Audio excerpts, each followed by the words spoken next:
안녕하세요. 아카시아 책방입니다. 오늘은 여러분께 정말 특별한 이야기를 들려드리려고 합니다. 40대 농촌 총각과 이제 막 20살이 된 베트남 아가씨의 만남, 그리고 좌충우돌 결혼 생활 이야기인데요. 과연 이 두 사람이 어떻게 만나고 어떤 일들을 겪게 될까요? 영상 끝까지 함께 해주세요. 경상북도 청송의 한적한 시골 마을, 세월의 결이 느껴지는 돌담길과 굽어진 마을길 사이를 지날 때마다 농가 밭들이 펼쳐진 조용한 곳. 43살 김철수 씨는 매일같이 논밭을 오가며 부모님을 모시고 이 마을에서 살아온 전형적인 농촌 총각입니다. 서너 명 되던 친구들은 일찍 타 지역으로 떠나 생활하면서 여자를 만나 결혼하고 아이들을 낳고 사는데, 철수 씨는 나이 드신 부모님 곁을 떠날 수가 없어서 고향에 혼자 남아 농사일과 마을 일을 도우면서 살고 있었습니다. 마을에 청년이 없어서 나이 드신 어르신들만 마을을 지키고 있는 상태여서 자신이 마을을 위해 좋은 일을 하겠다고 다짐했기 때문입니다. 어느 집에 농기구가 고장나거나 무슨 문제가 생기면 항상 철수 씨를 찾아오는 어르신들은 철수 씨를 슈퍼맨이라고 부르면서 의지를 하고 살아갑니다. 주변에 또래의 여자도 없고 결혼은 남의 이야기 같아서 포기하고 살았습니다. 명절날 마을 어르신들과 사촌 형님들이 이 근방에서 신부감 찾기는 힘드니 베트남 아가씨라도 구해보는 게 어떠냐고 계속 권유하는 바람에 철수 씨는 국제 결혼을 결심하게 됩니다. TV에서도 자주 봤고 주위 분들 중에서도 국제 결혼을 하신 분들이 있기는 합니다. 하지만 철수 씨 생각에 사랑도 없이 결혼을 한다는 게 말이 되나 싶어서 마음이 불편했습니다. 더구나 말도 잘 안 통하고 문화도 다른 곳에서 살던 사람이랑 어떻게 사나 싶은 생각도 있었고요. 하지만 어느 날 저녁을 먹고 혼자 방에 누워있다 보니 갑자기 참을 수 없이 외로움이 밀려왔습니다. 누군가 옆에 있었으면 좋겠다는 생각이 들었고, 그러다 보니 외국인이면 어떠랴, 살다 보면 통하는 날이 오겠지라며 그렇게 결심을 하게 되었습니다. 결혼하기까지 비용이 2천만 원에서 3천만 원까지 든다고 하는데, 마치 돈으로 사람을 사는 것 같은 기분에 마음 한켠에는 여전히 불편함이 자리했지만, 철수 씨는 혼자 있는 외로움보다는 낫겠다는 싶은 생각이 들어서 결심을 했던 것입니다. 국제 결혼을 주선하는 회사에서 연락이 오고 철수 씨는 처음으로 프로필 사진이라는 것을 찍게 되었습니다. 친지들 결혼식에만 입었던 단벌 양복은 너무 촌스럽다고 해서 새로 양복도 맞추고 구두도 사고 머리 스타일도 주선하는 회사에서 요구하는 대로 변신을 했습니다. 얼마 후 결혼중개업체에서 찾아와 신부가 될 사람들의 사진을 보여주었습니다. 그 중에서도 웃는 모습이 정말 선하고 예뻐서 마음이 끌리는 한 여성이 있었습니다. 여러 명의 사진을 자세히 쳐다보았지만 다시 보아도 그 여성에게 눈길이 갔습니다. 그래서 그 여성과 맞선을 보기로 결정을 했습니다. 베트남으로 가는 날짜가 정해지자 그날부터 꿈에서는 벌써 신부될 사람과 만나 연애를 하고 있었습니다. 지금까지는 눈 뜨면 밥 먹고 논밭으로 가서 일을 해야 하니 피곤에 찌든 생활을 했던 것과는 달리 철수 씨 얼굴에서 웃음이 끊이질 않고 기분이 좋았습니다. 하루빨리 신부가 될 사람을 만나고 싶었습니다. 드디어 신부를 만나러 베트남 하노이로 가는 날. 철수 씨는 태어나서 처음으로 심장이 두근거리는 것을 주체할 수가 없었습니다. 밤새 잠을 한숨도 못 자고 설쳤지만 피곤한 줄도 몰랐습니다. 공항에서 국제결혼 주선자들과 만나 하노이로 떠나는 내내 손에 땀이 났습니다. 공항에서는 신부될 사람에게 줄 선물도 샀습니다. 좋아할지는 모르지만 화장품 코너에서 제일 좋다는 것을 추천받아서 샀는데 여자 화장품이 그렇게 비싼 줄 철수 씨는 처음 알았습니다. 그래도 자신의 아내가 될 사람에게 줄 첫 선물이라서 그런지 기분이 좋았습니다. 비행기 안이 좁고 답답했지만 5시간이라는 비행시간이 금세 지나간 것만 같았습니다. 하노이에 도착해서 맞선 자리를 가기 전 철수 씨는 너무 긴장이 되어서 한국에서 준비해온 우황청 신문을 먹었습니다. 그래도 마음이 진정되지 않아서 심호흡을 하고 나서야 맞선 장소로 들어갔습니다. 두 사람의 어색한 첫 만남. 안녕하세요. 저는 김철수입니다. 안녕하세요. 린입니다. 어색하지만 설레는 순간 사진에서 본 것보다 눈이 더 맑은 린을 보니 심장이 제 맘대로 뛰었습니다. 말은 잘 통하지 않았지만 철수 씨를 보며 웃을 때마다 가슴 한켠이 따뜻해지는 느낌이었습니다. 통역사를 통해 들은 그녀의 이야기는 철수 씨를 울컥하게 만들었습니다. 린의 아버지가 병환으로 고생하고 있었고 어린 동생들 때문에 대학을 다니다 그만두고 결혼을 결심하게 되었다는 것입니다. 통역을 통해 겨우 대화를 이어가며 첫 만남을 하고 헤어졌습니다. 숙소로 돌아오니 긴장이 풀리면서 어떻게 잠이 든지도 모르게 잠을 자고 일어났습니다. 둘째 날 린과 데이트를 하러 가는 일정이었습니다. 한국의 일반적인 연인들처럼 쇼핑도 하고 밥도 먹으면서 데이트를 했습니다. 난생 처음 낯선 여인의 손을 잡고 베트남 거리를 걷고 있다는 것이 믿기지가 않았습니다. 다시 나이가 10대의 청년이 된 것 같은 기분에 철수 씨는 국제결혼도 나쁘지는 않겠다는 생각을 했습니다. 통역사가 함께 있어서 궁금한 것들도 물어보고 서로의 생각들도 알 수 있었습니다. 다음 날 일정은 린의 가족들을 만나러 가야 하는 일정이었습니다. 린의 부모님에게 정식으로 결혼을 하겠다는 허락을 받는 자리라서 또다시 철수 씨는 긴장이 되었습니다. 허락을 받고 나면 결혼식을 하고 혼인신고를 하는데 베트남은 한국보다 오래 걸리는 나라여서 서둘러서 신청을 해야 했습니다. 린의 가족과 함께 베트남 가정식 식탁에 앉았습니다. 생선조림, 매콤한 분짜, 고수향 가득한 쌀국수. 철수 씨는 난생 처음 맡아보는 이상한 향신료 냄새 때문에 어지러웠습니다.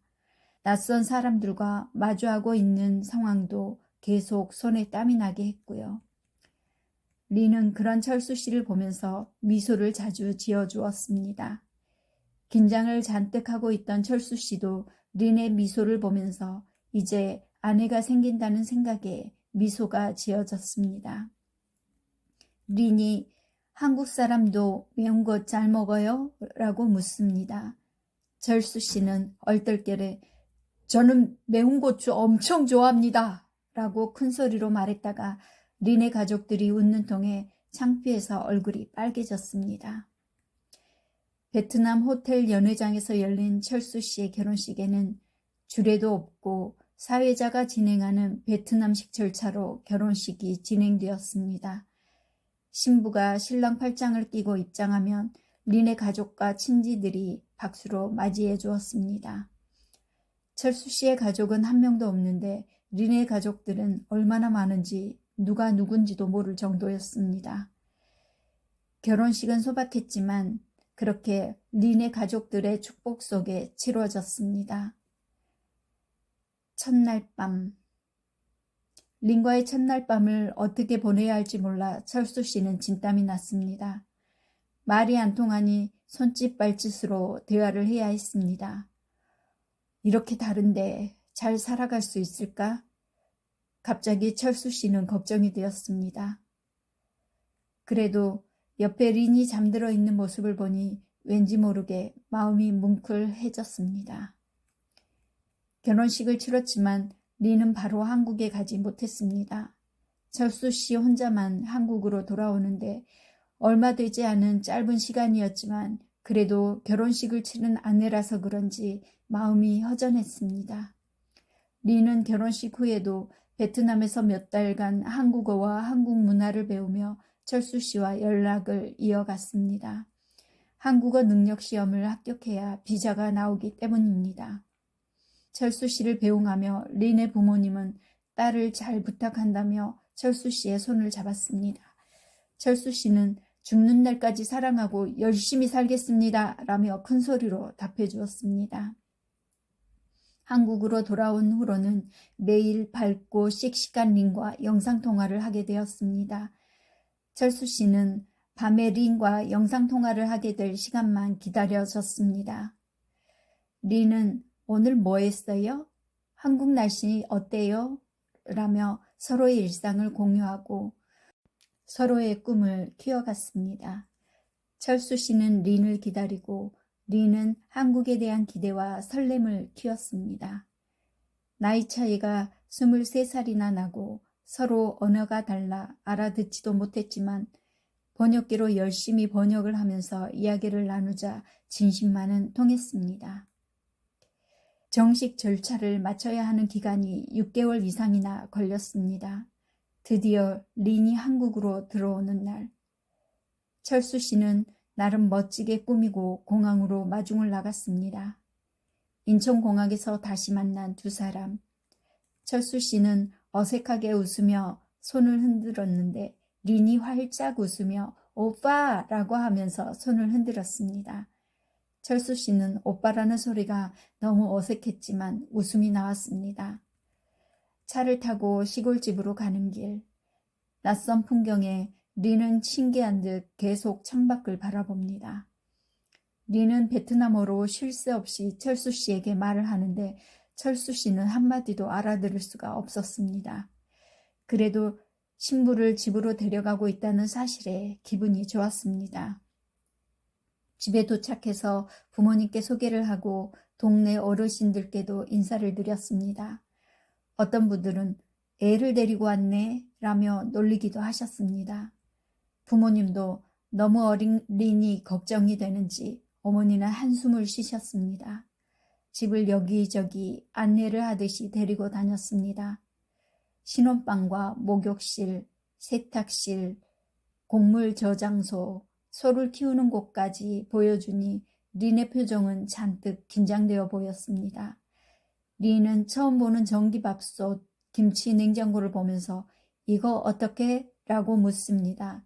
철수 씨는 번역 앱을 켜고 이건 밥 짓는 기계, 이건 김치 보관하는 냉장고 하나하나 설명을 해줬습니다. 저녁을 먹고 고단한지 린은 바로 잠이 들었습니다. 철수 씨는 이제야 나에게도 아내가 생겼다는 마음에 얼굴에서 웃음이 떠나지 않았습니다. 한국에서의 결혼식도 잘 마무리를 했습니다. 어머니가 해주신 한국 음식만 먹다가 린이 하루는 베트남 음식을 먹고 싶다고 했습니다. 철수 씨는 린을 태우고 마을에서 조금 떨어진 곳에 있는 마트에 갔습니다. 이것저것 둘러보던 린이 생선 소스, 고수, 베트남 라면을 찾지만 그 마트에는 없었습니다. 조금 더 가면 베트남 가게가 있다고 소개를 해주어 그곳을 가니 린의 얼굴이 활짝 펴졌습니다. 자신이 원하는 것들을 이것저것 고르며 담는데 철수 씨는 어머니가 어떤 반응을 하실지 괜시리 걱정이 되었습니다. 집에 도착해서 린이 산 것들을 내놓으니 어머니 표정이 일그러지셨습니다. 철수 씨는 어머니께 눈을 찡긋거리면서 고개를 저었습니다. 어머니는 한숨을 쉬시더니 방으로 들어가 버리셨습니다. 어느 날 부모님이 두 분 다 출타를 하셔서 린이 유튜브를 보며 김치볶음밥을 따라 만들었습니다. 고추장과 김치를 듬뿍 넣고 거기다 청양고추까지 넣고 말입니다. 철수 씨는 한 숟갈 뜨더니 어우 맵다 라고 하니 린이 웃으면서 베트남도 매운 음식 많아. 철수 씨는 한국 김치가 베트남 김치보다 더 시고 더 매워. 앞으로 청양고추 넣지 마. 라고 하면서 서로의 음식 취향을 알아가며 웃음꽃이 피어났습니다. 린은 살림이 서툴어 설거지를 하다가 그릇을 계속 깨트렸습니다. 밥을 하면서도 베트남 가족들과 영상통화를 계속 켜놓고 하기도 합니다. 그러다 냄비에 찌개를 태우기도 해서 어머니의 입에서는 늘 쯧쯧 소리가 끊이지를 않습니다. 김치 냉장고는 열었다가 깜짝 놀라 문을 꽝 닫아버리고 빨래를 할 때도 세탁기에 세제를 넣지도 않고 그냥 해버리기도 합니다. 매번 어머니가 뒤처리를 하시거나 철수 씨가 마무리를 하게 되지만 언젠가는 익숙해지겠지요 라며 철수 씨는 어머니를 다독거립니다. 철수 씨도 답답하기는 마찬가지지만 웃음이 나올 때도 많았습니다. 린은 매일 한국어 교본을 들고 이거 뭐야? 저거 뭐야? 반복해서 묻습니다. 철수 씨는 고구마, 감자, 파 하나하나 알려주는 재미가 있습니다. 그러나 가끔은 서로 오해가 생기기도 했습니다. 함께 밭일을 하면서 철수 씨가 호미 좀 줘 라고 하니 린은 나 호치민 아니고 하노이야 라며 엉뚱한 대답을 했습니다. 철수 씨가 웃으며 아니 호미 달라고. 그러면 호미 누구? 라고 고개를 갸웃거리는 것이었습니다. 아니 그게 아니라 라며 우픈 상황이 벌어지기도 하지만 철수 씨는 즐겁기만 합니다. 린이 낯선 곳에서 얼마나 힘들고 불안할까라고 생각하면서 더 잘해주려고 노력했습니다. 부모님들은 어린 애송이를 데리고 왔다면서 아무것도 할 줄 모르는 린이 마음에 들지 않은지 냉담했습니다. 그러던 어느 날 어머니와 린 사이에 언성이 높아졌습니다. 내 말도 못 알아듣는 애랑 어떻게 같이 살란 말이냐? 아이고 답답해. 말귀도 못 알아듣고 밥 하나도 제대로 못하는데 베트남 애가 시집살이란 걸 알긴 아냐? 린은 서럽게 울며 철수 씨를 바라봤습니다. 철수 씨는 중간에서 어쩌지도 못하고 머리를 극적일 수밖에 없었습니다. 처음엔 어머니 편을 들며 린에게 말했습니다. 엄마가 좀 화가 나신 거야. 린아, 조금만 더 좀 노력해봐. 그 말에 린은 더욱 상처받은 얼굴이었습니다. 왜 당신은 엄마 말만 들어? 나 노력해. 나는 당신 아내고 나도 가족이에요. 그날 밤 둘은 처음으로 크게 싸웠습니다. 서로의 감정이 폭발해 린은 방문을 걸어 잠그고 울면서 베트남 가족들에게 영상통화를 계속하고 있는 것이었습니다. 철수 씨는 부엌에서 밤늦도록 소주잔을 기울였습니다. 앞으로 이런 문제가 자주 발생할 텐데 어떻게 해결을 해야 될지 암담했습니다. 다음날 철수 씨는 밭일을 하면서도 린 생각에 마음이 무거웠습니다. 그렇게 불편한 며칠이 지난 뒤 린은 조심스럽게 철수 씨에게 물었습니다. 오빠, 나 이 집에서 진짜 가족 맞아? 어머니 정말 무서워 라고 하는 것이었습니다. 철수 씨는 어머니에게 엄마, 린도 이제 이 집 식구야. 너무 몰아붙이지 마. 시간이 걸리더라도 이해 좀 해줘요. 어머니는 무표정하게 골개만 끄덕였지만 그 뒤로는 말투가 조금씩 부드러워졌습니다. 그리고 린도 서툰 말로 어머니 이거 어때? 아버지 밥 먹어 라고 하면서 잘 웃었습니다.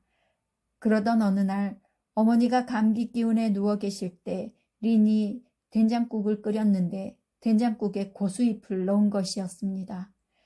처음엔 어머니가 이게 무슨 냄새야? 하고 코를 찡그렸지만 몇 숟갈 드시더니 의외로 괜찮네 라고 하셨습니다. 그날 밤 린이 철수 씨에게 작은 목소리로 말했습니다. 어머니 오늘 나한테 웃었어. 나 진짜 기뻐. 그렇게 린은 조금씩 가족이 되어가고 있었습니다. 그날 이후 린은 조금씩 마을 사람들과도 어울리기 시작했습니다. 부녀의 모임에도 나가고 한국어 학원도 다녔습니다. 시어머니와 반찬 만드는 법을 배우면서 점점 철수 씨 입에서 우리 마누라 소리가 나오게 되었습니다. 계절이 바뀔 때마다 철수 씨와 린도 더 가까워지는 것을 느끼면서 행복을 찾아갔습니다. 따뜻한 곳에서 살던 린이 추위를 유독 못 견뎌 하더니 독감에 걸려 심하게 앓게 되었습니다. 고열에 몸을 덜덜 떨면서도 나 괜찮아, 병원 돈 많이 들어 라며 버티려고 했습니다. 철수 씨는 그녀를 차에 태워 병원으로 데려갔습니다. 영하 10도의 눈길이었지만 린을 위해서는 그 정도는 아무것도 아니었습니다. 병원에서 링거를 맞는 그녀 옆에 앉아 철수 씨는 린의 손을 꼭 잡았습니다. 린, 이제 혼자가 아니라 우리 둘이야. 아프면 내가 다 옆에서 지켜줄 거야. 린이 눈물을 뚝뚝 흘리며 엄마 보고 싶어 라고 했습니다. 그 모습을 보니 철수 씨도 가슴이 아려왔습니다. 설날이 다가오는데 린의 아버지가 위독하다는 소식이 왔습니다. 울고 있는 린에게 집에 다녀오라고 하니 비행기값 아껴야지 라며 린이 고개를 젓는 것이었습니다. 철수 씨는 비행기 값은 내가 알아서 다 해 라고 하며 병원비까지 챙겨서 린을 베트남 집에 보내주었습니다. 베트남 집을 다녀온 린은 얼굴이 더 수척해졌지만 아버지가 위험한 고비를 넘겨서인지 마음이 안심된다고 했습니다. 명절이 다가오자 린은 베트남식으로 집을 꾸미고 싶어 했습니다. 어머니는 정신사납다고 하지 말라고 하자 린이 또 토라지게 되었습니다. 철수 씨는 여기는 한국이야. 우리 집은 한국식 제사를 준비해야 해 라고 했습니다. 서로의 문화를 이해하기 위해 린은 한복을 입고 절을 배웠습니다. 명절날 마을 잔치에서 린이 베트남 전통 의상 아오자이를 입고 노래를 부르자 마을 어르신들은 즐거워하며 모두 박수를 쳤습니다. 뭔 소린지는 몰라도 목소리는 곱네 그려. 첫 결혼기념일. 철수 씨는 린에게 손편지를 써서 선물과 함께 주었습니다. 린, 내 인생이 린 덕분에 따뜻해졌어. 정말 고마워. 린도 철수 씨에게 고맙다면서 다정하게 안겨왔습니다. 그렇게 서로를 알아가면서 가족이 되어가던 2년차, 린이 생리가 나오지 않는다며 걱정을 했습니다. 철수 씨는 린을 산부인과로 데려갔는데 임신을 한 것이었습니다. 철수 씨는 너무 기뻐서 말을 잇지 못했습니다. 그저 그녀를 안고 한참을 서 있었습니다. 부모님들도 드디어 손주를 보게 생겼다며 기뻐하셨습니다. 린이 처음엔 입덧도 심하고 병원도 낯설고 무서워했지만 그때마다 철수 씨가 항상 함께하고 손을 꼭 잡아주었습니다. 린이 베트남 음식과 과일을 찾아서 철수 씨가 사다 바치느라 힘들기는 했지만 그래도 너무 기뻤습니다. 병원에 갈 때마다 린은 의료진과 소통이 어려워서 어쩔 줄 몰라 했습니다. 이거 뭐야? 아기 괜찮아? 철수 씨는 옆에서 통역 앱을 켜고 설명을 도와주었습니다. 아기가 태어나던 날 린은 엄마 보고 싶어 라며 울었습니다. 철수 씨는 이제 우리도 부모가 됐네. 아기가 좀 크면 베트남 부모님께 우리 아기 보여드리러 가자 라고 하며 린을 꼭 안아주었습니다. 드디어 진짜 가족이 되었습니다. 아기가 울면 린은 왜 울어? 당황하면서 어쩔 줄 몰라 허둥지둥했습니다. 철수 씨는 어머니가 가르쳐 주신 대로 아기 기저귀도 처음 갈아보았습니다. 철수 씨는 기저귀 갈기, 분유 타는 방법들을 유튜브로 검색하면서 아이를 키우며 둘 다 부모가 되어 갔습니다. 논밭일도 집안일도 여전히 실수도 많지만 웃음도 많아졌습니다. 가끔씩 서로 다투기도 하지만 린이 미안, 사랑해 라고 서툰 말로 손을 내밀고 철수 씨도 나도 미안해 라고 하며 서로를 꼭 안아줍니다. 어느새 린은 어머니에게 배워서 김치도 담그게 되었고 된장국도 제법 맛있게 잘 끓입니다. 방에서는 아기가 옹알이를 하고 있고 철수 씨는 이제 더 이상 쓸쓸하지가 않습니다. 셋이 나이가 어려서 오래 못 갈 거야. 외국 여자들이 좀 살다가 가는 일이 많으니까 조심해. 하지만 철수 씨는 압니다. 사랑은 언어가 아니라 마음으로 통하는 것임을. 린은 철수 씨 인생의 봄이었습니다. 철수 씨에게 다시 꽃이 피게 해준 고마운 사람인 것입니다. 철수 씨와 린의 이야기 잘 들으셨나요? 서로 다른 나라, 다른 언어, 다른 문화. 하지만 사랑과 이해 그리고 노력만 있다면 가족이 될 수 있다는 걸 철수 씨와 린이 보여줬습니다. 지금도 전국 곳곳에는 이렇게 서로를 이해하고 함께 살아가는 다문화 가족들이 많이 있습니다. 여러분들 주변에 이런 가족이 있다면 따뜻한 응원과 격려를 보내주세요. 그리고 사랑은 국경도 나이도 언어도 뛰어넘는다는 이 부부의 이야기가 여러분께 작은 감동과 희망이 되었길 바랍니다. 인생은 그대 편입니다. 구독, 좋아요, 알람 설정은 사랑입니다.